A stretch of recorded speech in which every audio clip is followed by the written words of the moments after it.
बोलिए सियावर रामचंद्र की जय।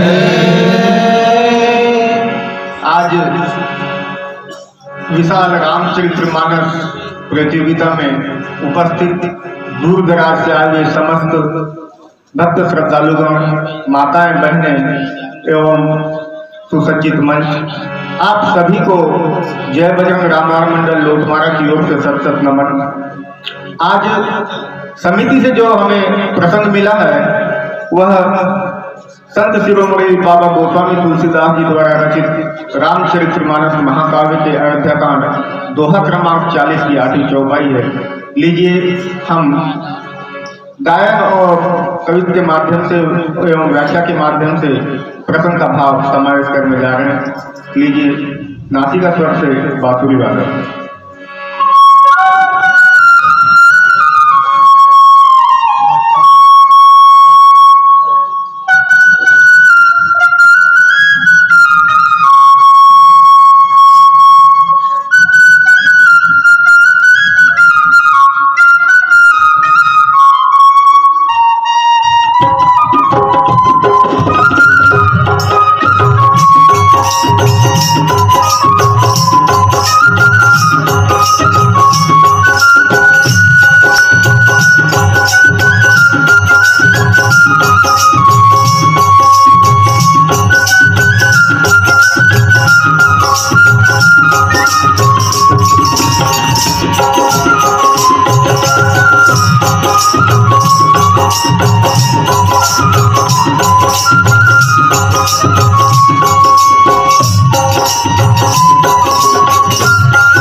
बोलिए सियावर रामचंद्र की जय।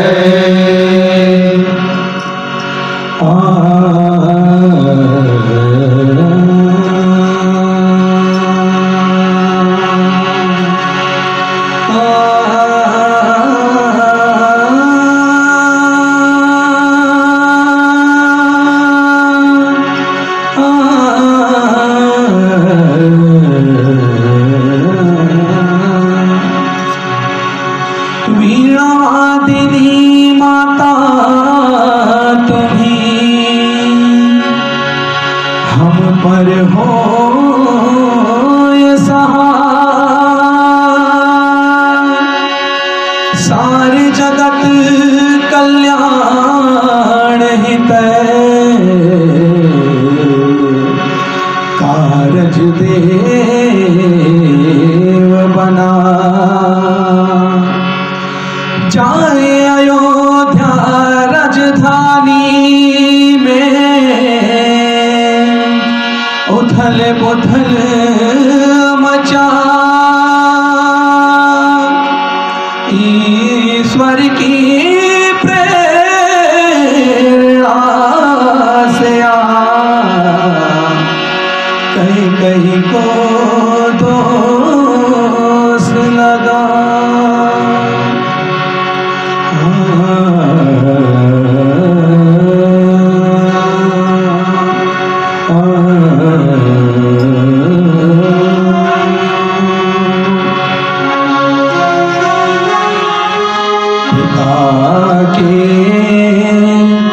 मान लिए उपदेश,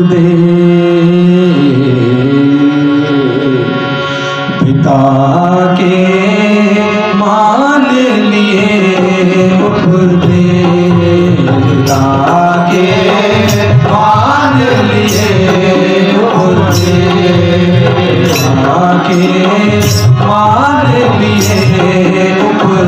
पिता के मान लिए उपदेश। निश्चल प्रेम है मात पिता का, निश्चल प्रेम है मात पिता का, निश्चल प्रेम है मात पिता का, निश्चल प्रेम है मात पिता का। ईश्वर का संदेश पिता के मान लिए उपदेश, पिता के मान लिए उपदेश।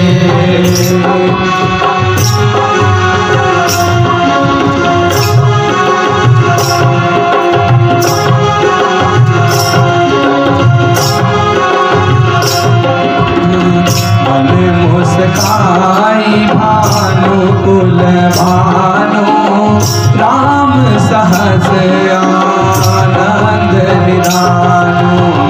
मन मुस्काई भानु कुल भानु, राम सहस आनंद निधानु। प्रेम विश्वास जगत जग जाने, प्रेम विश्वास जगत जग जाने, प्रेम विश्वास जगत जग जाने, प्रेम विश्वास जगत जग जाने। जननी का उपदेश पिता के मान लिए उपदेश, पिता के मान लिए उपदेश।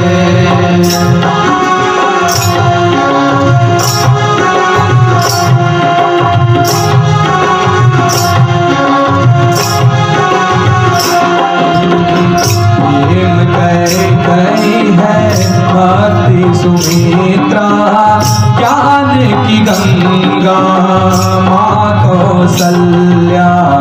प्रेम कई है भक्ति सुमित्रा, ज्ञान की गंगा माँ कौसल्या।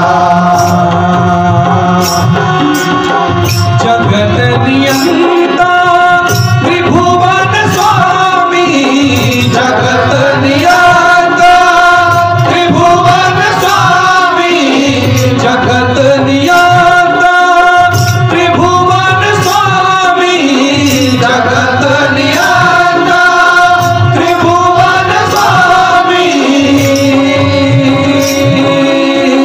लीला इनकी अनेक, पिता के मान लिए उपदेश, पिता के मान लिए उपदेश, पिता के मान लिए उपदेश, पिता के मान लिए उपदेश। अनय मातु पितु रोष निहारा, दुर्लभ जननी सकल संसारा। अनय मातु पितु रोष निहारा, दुर्लभ जननी सकल संसारा। अनय मातु पितु रोष निहारा, दुर्लभ जननी सकल संसारा। अनय मातु पितु रोष निहारा, दुर्लभ जननी सकल संसारा। अनय मातु पितु रोष निहारा, दुर्लभ जननी सकल संसारा। अनय मातु पितु रोष निहारा, दुर्लभ जननी सकल संसारा। वेद पुराण ना जानत जातो, वेद पुराण ना जानत जातो, वेद पुराण ना जानत जातो, वेद पुराण ना जानत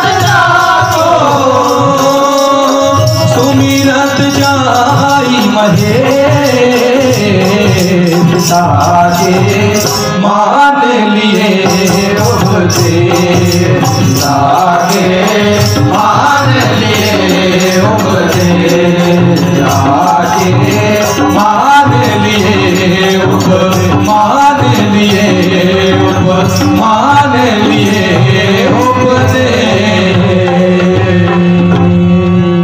बोले सियावर रामचंद्र की जय।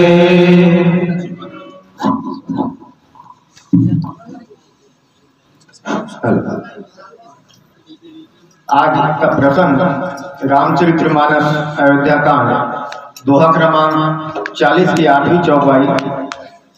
तनय मातु पितु तोष निहारा दुर्लभ जननी सकल संसारा। अर्थात गोस्वामी तुलसीदास जी कहते हैं कि माता पिता को संतुष्ट करने वाला पुत्र ही है जगत जननी मां संसार में बहुत दुर्लभ मिलते हैं। यह अधूरी चौपाई समझ में उतना नहीं आता है। चौपाई की प्रथम पंक्ति है, सुनु जननी सोई सुत बड़ भागी जो पितु मातु वचन अनुरागी। भगवान श्री रामचंद्र जी और मां कैकेयी के बीच में संवाद है। प्रभु श्री रामचंद्र जी कैकेयी से कहते हैं कि हे माता, वही पुत्र धन्य है, वही बड़भागी है जो अपने पिता और माता के वचनों में प्रेम करता है। पिता माता गुरु के चरणों में तो सभी प्रेम करते हैं, परंतु वचनों में प्रेम करना, अनुराग करना एक अलग ही है। सो हे माता, जो माता पिता को संतुष्ट करने वाला पुत्र हो वह संसार में बहुत ही दुर्लभ है। प्रसंग उस समय का है जब अयोध्या में श्री राम राज तिलक की तैयारी हो चुकी थी और उसी समय माता कैकेयी ने अचानक ही महाराज दशरथ से अपने 2 वर मांग लिए और प्रभु श्री रामचंद्र जी को 14 वर्ष का वनवास भेज दिया।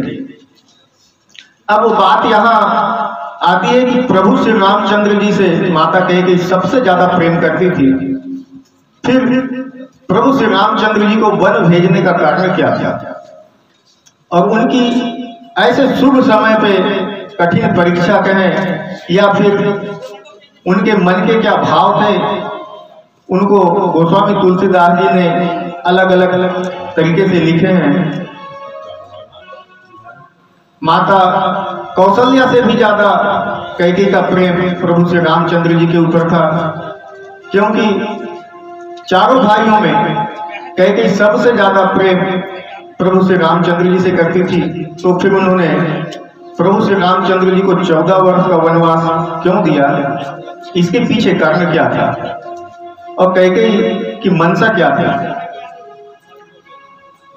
तो आइए समझने का प्रयास। प्रभु श्री रामचंद्र जी को वन भेजने का कैकेयी माँ का कुछ कारण था। माता कैकेयी ने सोचा, प्रभु श्री रामचंद्र जी को पहचान चुकी थी कि यह साक्षात पारब्रह्म ईश्वर है। वह कैसे पहचान हुई थी कि एक समय महाराज दशरथ जी तीनों रानियों और पुत्रों के समेत तीर्थ यात्रा पर जा रहे थे और वहीं मार्कंडेय ऋषि के आश्रम में पहुंचे। तब मुनिवर ने सभी रानियों को आशीर्वाद दिया, पुत्रों को आशीर्वाद दिया और महाराज दशरथ से कहे कि हे महाराज, आपका बड़ा पुत्र यह साक्षात पारब्रह्म ईश्वर है और इन्हें 14 वर्ष का वनवास होगा। यह बात कैकेयी को पता हो चुका था कि मेरा पुत्र श्री रामचंद्र जी जो साक्षात ईश्वर का रूप है। दूसरी बात कि प्रभु श्री रामचंद्र जी ने माता कैकेयी से स्वयं ही वचनबद्ध करा लिया था। जैसे प्रभु श्री रामचंद्र जी की शपथ कराकर कैकेयी ने दशरथ जी से वरदान मांगे थे, उसी प्रकार प्रभु श्री रामचंद्र जी ने कैकेयी माँ को वचन मांगे कि हे माँ, जिस समय भी पिताजी मुझे राज तिलक करना चाहे तो उस समय मुझे 14 वर्ष का वनवास भेज देना। यह शब्द भी प्रभु श्री रामचंद्र जी ने कैकेयी से अपनी सौगंध कराकर, जो आपका प्रिय हो उसकी सौगंध खाकर बोलो तभी मैं यह मांगूंगा करके बोले थे और कैकेयी ने प्रभु श्री रामचंद्र जी की सौगंध ले ली थी। उस समय प्रभु श्री रामचंद्र जी ने याद दिलाया कि हे माँ, वन भेजने के लिए तुम्हें एक कारण और बता देता हूँ, क्योंकि आपके पास, आपके महाराज के पास आपके 2 वरदान धरोहर के रूप में है, और वन भेजने के लिए तो आप जानते ही हैं कि अयोध्या का सिंहासन महाराज बाली के पास है, और आपने उसी समय प्रतिज्ञा कर ली है कि हे बाली, मैं अपने पुत्र को एक दिन वन को भेजूंगी और आपका वध करके मेरा अयोध्या का सिंहासन लेके आएगी। तो माँ, यह समय आप बिल्कुल पुत्र मोह को त्याग कर मुझे वनवास भेज देना, जिससे मैं अयोध्या का राज सिंहासन लेकर आऊंगा। दूसरी बात कि 14 वर्ष का ही वनवास क्यों दिया? तो जिस दिन से माँ कैकेयी ने प्रभु श्री रामचंद्र जी को वनवास भेजा, उस समय से 14 वर्ष की ही आयु रावण की बची थी। इस कारण भी माता कैकेयी ने 14 वर्ष का वनवास भेजा। दूसरी चीज कि राम के साथ लक्ष्मण को भी कैकेयी माँ ने ही वनवास भेजा था, क्योंकि यहाँ रामायण पे तो प्रभु श्री रामचंद्र जी को ही वनवास भेजा गया था, परंतु कुछ जगह पे लक्ष्मण जी को भी वनवास भेजने का माँ कैकेयी के द्वारा ही कहा गया था। वह समझ में इसीलिए आता है कि प्रभु श्री रामचंद्र जी को जब वन भेजा तो उन्होंने कहा था कि रघुवंश मणि, राजा दशरथ ने कहा कि मुझे मेरे पुत्र रघुवंश मणि है। तो मणि अर्थात दुनिया को प्रकाश करने वाला। भरत जी को महाराज ने कुल दीपक कहा था और श्री रामचंद्र जी को मणि कहा था। तो माता कैकेयी ने सोचा कि कुल का दीपक जो है वह महल के अंदर ही प्रकाशित करेगा, अगर उसको बाहर भेज दिया जाए तो तुरंत ही उसकी लौ बुझ जाएगी, और मणि को अगर हम घर में नाक रखकर वन को भेजें तो सारा संसार को उजाला फैलाएगा, ज्ञान का प्रकाश फैलाएगा। और मणि जब अगर जंगल में जाएगी तो उसकी रक्षा करने के लिए फड़ी भी जाएगा, क्योंकि मणि एक की रक्षा सर्प ही करता है, और शेष अवतार लक्ष्मण जी थे। इसीलिए प्रभु श्री रामचंद्र जी की रक्षा करने के लिए, मणि की रक्षा करने के लिए फड़ी जाएगा। इसलिए लक्ष्मण जी को भी वन गमन के लिए माता कैकेयी के द्वारा ही कहा गया था। इस प्रकार से प्रभु के चरित्र अनेक हैं, प्रभु की कथाएं अनेक हैं। यह जो प्रसंग आया है यह प्रभु की ही माया है, जो एक नाटक के रूप में प्रदर्शित की गई, परंतु इसके पीछे माँ कैकेयी को दोष देना ही व्यर्थ नहीं है। यह प्रभु की इच्छा अनुसार ही सब कुछ हुआ है। इन्हीं वचनों के साथ मैं अपनी वाणी को विराम देता हूँ। लीजिए दूसरा प्रसंग का गीत भी इसी प्रसंग के आधार पे आगे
बोले सियावर रामचंद्र की जय। राम नाम मणिदीप धरू जहीं दहली हरिद्वार तुलसी भीतर बाहिरो जो चाहत उजियार।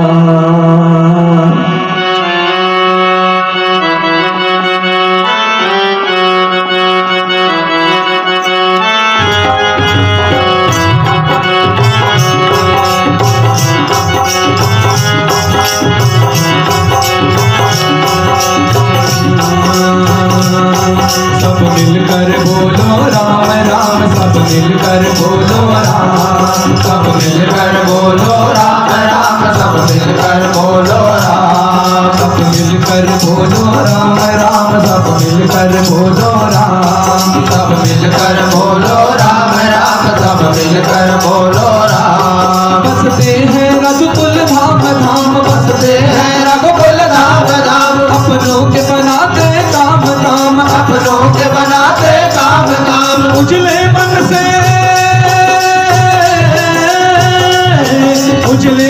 से नरनाद धान श्री राम करे तेरे काम काम। सब मिलकर बोलो राम राम, सब मिलकर बोलो राम, सब मिलकर बोलो राम राम, सब मिलकर बोलो राम।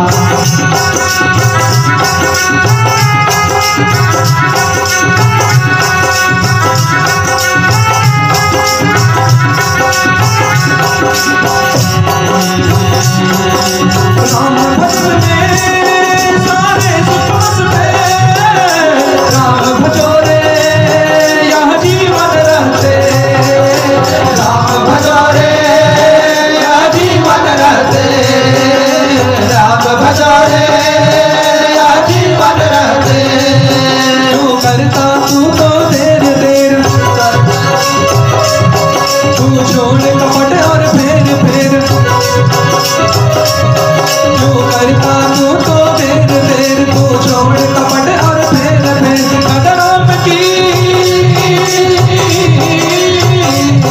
सदराम की माला टेर टेर, तेरी कौड़ी लगेगा दाम दाम। सब मिलकर बोलो राम राम, सब मिलकर बोलो राम, सब मिलकर बोलो राम राम, सब मिलकर बोलो राम।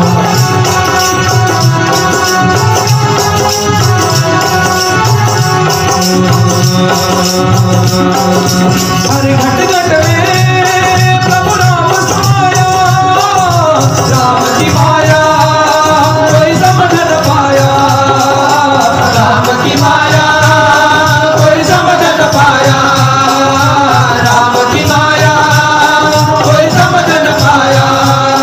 समझो सब ग्रंथ की बात बात, सुमरो इनको दिन रात रात। समझो सब ग्रंथ की बात बात, सुमरो इनको दिन रात रात। सदा सर पे रहेगा हाथ हाथ, इन भजलो आटो राम राम। सब मिलकर बोलो राम राम, सब मिलकर बोलो राम, सब मिलकर बोलो राम राम, सब मिलकर बोलो राम, सब मिलकर बोलो राम राम, सब मिलकर बोलो राम, सब मिलकर बोलो राम राम, सब मिलकर बोलो राम, सब मिलकर बोलो राम राम, सब मिलकर बोलो राम, सब मिलकर बोलो राम राम, सब मिलकर बोलो बोले सियावर रामचंद्र की जय। हनुमान की जय।